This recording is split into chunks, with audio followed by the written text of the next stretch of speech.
میں ہوں سلمان رشید اور یہ ہے ایک مسافر کی دنیا۔ اگر آپ کبھی ایئرپورٹ پہ کسی کو چھوڑنے لینے جاتے ہوں یا جہاز کا سفر کرتے ہوں تو جب آپ وہ ریمپ پہ چڑھتے ہیں اوپر ڈپارچرز والی لیول کے لیے، تو وہاں یہ ایئرپورٹ سیکیورٹی فورس والے کھڑے ہوتے ہیں۔ ویسے تو یونیفارم بڑے چٹک پٹک ہیں ان کے، جیسا کہ آپ یہ دیکھ رہے ہیں، اور بڑے سمارٹ لگتے ہیں اور مطلب نو نانسنس والے لوگ لگتے ہیں، لیکن ان کے ہاتھ میں ایک ٹوٹی سی ہوتی ہے۔ ایسے اگر آپ غور کریں تو وہ پلاسٹک کی ایک دستی ہے چھوٹی سی، اس کے آگے وہ جو پہلے زمانے میں ٹرانزسٹر ریڈیوز کے اوپر وہ ٹیلیسکوپک اینٹینا نہیں لگا ہوتا تھا، ہلکی سی کسی دھات کا، جس کو آپ کھینچ کے لمبا کر لیتے ہیں اور پھر واپس اندر کر دیتے ہیں، تو وہ اس دستی کے آگے وہ لگا ہوا ہے اور وہ لے کے آتے ہیں۔ یہ جو آپ تصویر دیکھ رہے ہیں یہ ایئرپورٹ سیکیورٹی فورس والے کی نہیں ہے، یہ کسی اور غریب کو دے دیے کہ لے تو بھی لے کے نا یہ نال ذرا ہونٹے لے لا۔ یہ وہ کہتے ہیں کہ جناب یہ بامب ڈیٹیکٹر ہے، کہ اگر اس کے آپ کی موٹر میں یا آپ کے بدن کے ساتھ آپ نے کچھ باندھا ہوا ہے تو اس کی جو یہ اینٹینا ہے نا وہ کر کے ادھر کو گھوم جائے گا۔ آواز ایسے نہیں آئے گی کیونکہ یہ کارٹون فلموں میں آواز آتی ہے، اور یہ اینٹینے بھی کارٹون فلموں میں ہی ادھر ادھر ہوتے ہیں، اور ریئل لائف ایک کارٹون فلم ہوتی ہے کبھی کبھی، لیکن پاکستان میں تو پتہ نہیں ہوتی ہے کہ نہیں۔ لیکن یہ اینٹینا آج تک ہلا نہیں ہے۔ وہ اور بات ہے کہ وہ جو سپاہی ہے جس کے پاس وہ ہے وہ شرارتاً اس کو ادھر کو کر دے اور پھر آپ کی گاڑی کی تلاشی لیں اور اس میں سے کوئی بم نہ نکلے۔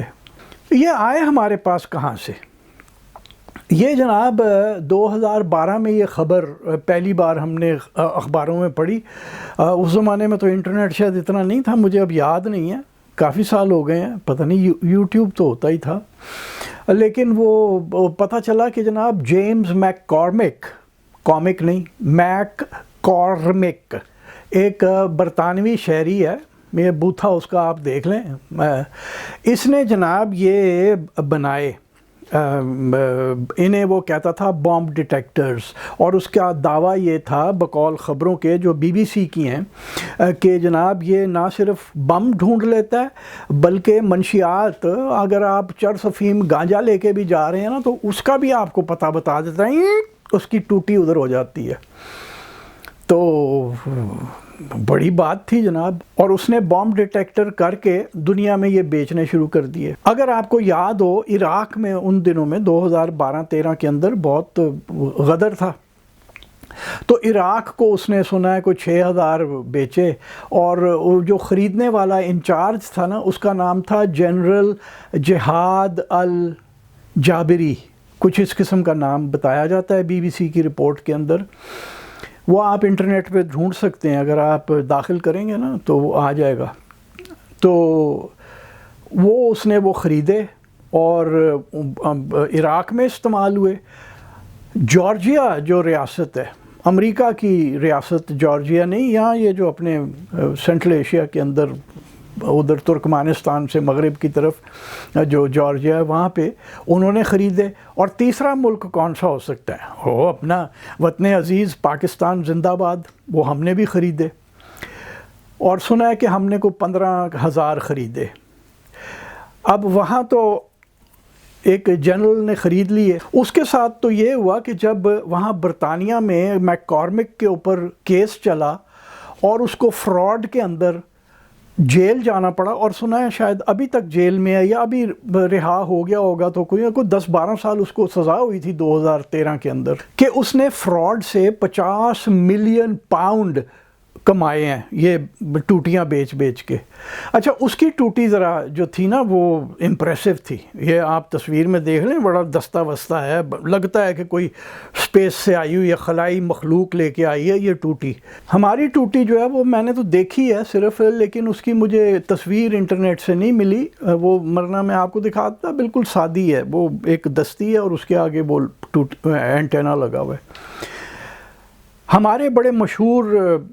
فزسسٹ ہیں ڈاکٹر پرویز ہود بوائے، ان کا ایک آرٹیکل بھی آیا تھا جب یہ ہمارے یہاں پہ بہت اس کا بھی چرچا ہوا کہ جناب اس کو تو جیل ہو گئی ہے تو ہم ابھی تک ہمارے لوگ وہاں پہ وہ ٹوٹیاں لے کے پھر رہے ہیں ایئرپورٹس کے اوپر، جس کا کوئی فائدہ نہیں ہے۔ تو پرویز ہود بوائے صاحب نے ایک آرٹیکل لکھا تھا اور اس میں انہوں نے بتایا تھا، وہ فزسسٹ ہیں، وہ سمجھتے ہیں یہ چیزیں کیسے کام کرتی ہیں، تو وہ انہوں نے اس میں لکھا تھا کہ یہ جو ہے نا اتنی سی چیز کے اندر وہ آپ سارا کچھ نہیں بھر سکتے جو اس طرح کی کوئی بھی مواد کو ڈھونڈ لے، کھوج لگا لے۔ اچھا، جب یہ سب ہو بھی گیا، وہاں پہ وہ جیل بھی ہو گئی، عراق والوں نے بھی ڈمپ کر دیے، عراق کے جرنیل کو بھی جیل ہو گئی، ہمارے یہاں کوئی جنرل سٹور کھل گیا جہاں سے یہ لوگ جا کے لے رہے تھے اور ایئرپورٹ سیکیورٹی فورس کو بٹ رہے تھے۔ بلکہ ایکسپریس ٹریبیون جو ہمارا ایک اخبار ہے، اس کی ایک رپورٹ کے مطابق ایئرپورٹ سیکیورٹی فورس والوں نے یہ خود ہی ٹوٹیاں بنا کے نا اپنے آپ کو 70 ہزار کی بیچنی شروع کر دیں۔ اب ایئرپورٹ سیکیورٹی فورس کے پاس کون سی جنرل سٹور تھا کہ وہ یہ ٹوٹیاں بنا رہے تھے وہاں پہ۔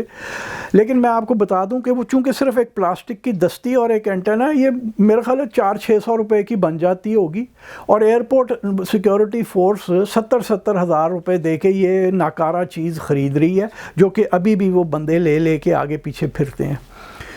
بہت سال ہو گئے ہیں، میرے خیال 6-7 سال پہلے کی بات ہے، میں کہیں جا رہا تھا تو وہ ایئرپورٹ پہ جب وہ میرے پاس سے وہ گزرا نا یوں کر کے، تو میں نے شیشہ نیچے کر کے، وہ نوجوان تھا، میں نے کہا پتر اے جڑی ٹوٹی چکی ہے نا، اے ایویں ہی ہے، کام شام کوئی نہیں کر دی۔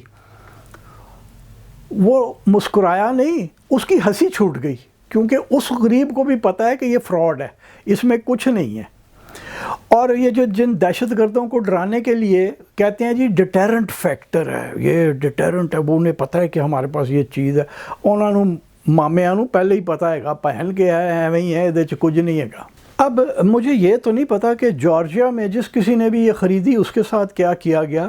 لیکن یہ مجھے پتہ ہے کہ پاکستان کے لیے جس کسی نے بھی یہ چیز خریدی اس کے ساتھ کچھ نہیں ہوا، کیونکہ کوئی خبر ہی نہیں ہے، اور اگر ہوا ہوتا تو یہ ٹوٹیاں نہ استعمال ہو رہی ہوتی، لیکن یہ دھڑا دھڑ استعمال ہو رہی ہیں، اور جو ہے بنانے والا جو ہے وہ جیل میں بیٹھا ہوا ہے، لیکن ہمیں ابھی تک ہوش ہی نہیں آ رہی ہے۔ تو جب آپ اگلی بار ایئرپورٹ سے گزریں کوشش کیجئے کہ آپ بھی اسے بتا دیں، اگر تو وہ ذرا